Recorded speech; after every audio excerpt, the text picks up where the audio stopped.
السلام عليكم ورحمة الله وبركاته. رمضان كريم علينا وعليكم، وصوما مقبولا وافطارا شهيا. وده رابع يوم معانا في افطار رمضان. النهاردة يا جماعة زي ما علمتكم في المنيو، يوم لحمة، يوم سمك، يوم أكلات شعبية، ممكن كمان أكلات الطواجن واللي هي السمبوسات والحاجات المقلية. النهارده فطارنا هيبقى طاجن المكرونه البشاميل. وطبعا في تشكيله حلوه هنا من السلطات. عملت هنا سلطه الحمص.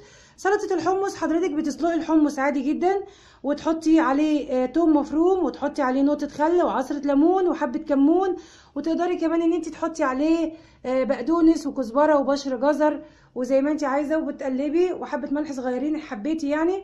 ومعانا هنا سلطه خضراء، معايا هنا سمبوسه محشيه باللحمه المفرومه، ومعايا هنا برجر الفراخ، وزي ما احنا شايفين المخلل عادي ايا كان بقى حضرتك بتفضلي اني يعني اي مخلل.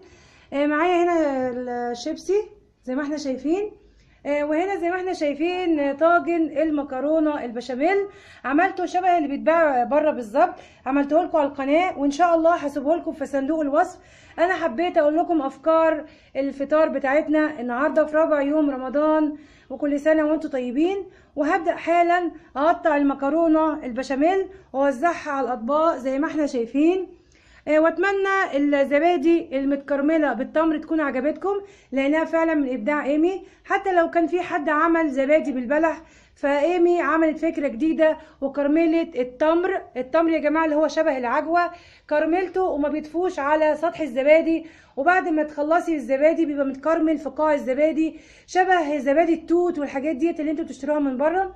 اتمنى كل افكاري وابداعاتي، وحتى الاكلات الشعبيه كمان انتظرونا فيها باذن الله. واي حاجه جديده ما عملتهاش على القناه هعملها معاكم. انتظرونا نشوف الشكل النهائي بعد ما اوزع المكرونه البشاميل على الاطباق. على فكره يا جماعه ملحوظه، الاكلات اللي هي بتبقى خفيفه وبتتاكل على السريع دي هي بتتاكل اكتر في رمضان، لان يعني الواحد بيبقى محتاج السلطه ومحتاج العصاير. معايا هنا عصير فراوله، ومعايا صوبيا على حسب اللي عايز. وعملنا هنا سلطه مايونيز زي ما احنا شايفين. حطيت المايونيز وحطيت صلصه بسيط في النص، ووزعتها كده بخله او اللي هي بتاعت الشيش طاووق، وعملت لها شكل كده زي ما احنا شايفين، وحطيت زيتونيه في النص. ومعايا هنا طبعا البلح، وحطيت مشمش على حسب يعني اللي هم عايزين. نشوف الشكل النهائي مع بعض بعد ما اقطع واوزع في الاطباق.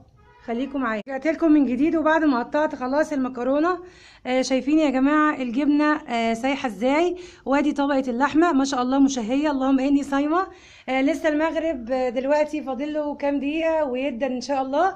وعايزاكم كمان يا جماعه، بالنسبه احنا عملنا مقارنه للصواني اللي هي بايركس اللي هي الرخام ديت، حلوه جدا بتشرفك وسط يعني الناس اللي انت عازماهم. بتقدري ان انت تحطيها على السفره عادي، بيبقى شكلها جميل. بتقطعي بدل ما حضرتك تقومي كل شويه لو في حد مثلا محتاج ان انت تحطي له حاجه تاني، فشكلها حلو جدا على السفره. ودلوقتي خلاص ده الشكل النهائي بعد ما قطعت المكرونه. وعايزه اقول لكم يا جماعه المكرونه البشاميل بكل تكاتها وحركاتها ان شاء الله هتلاقوها عندكم في صندوق الوصف. اتمنى يعجبكم. انا بس حبيت اوريكم الفطار بتاعنا عشان حضراتكم تاخدوا افكار من الافطار في رمضان. وان شاء الله كل حاجه هتبقى موجوده عندكم في صندوق الوصف. اتمنى افطار النهارده يكون عجبكم، وصوما مقبولا وافطارا شهيا، وكل سنه وانتم طيبين وفي الخير دايما متجمعين مع ايمي. واشوفكم في خير وعلى خير. كانت معاكم ايمي، دمتم سالمين.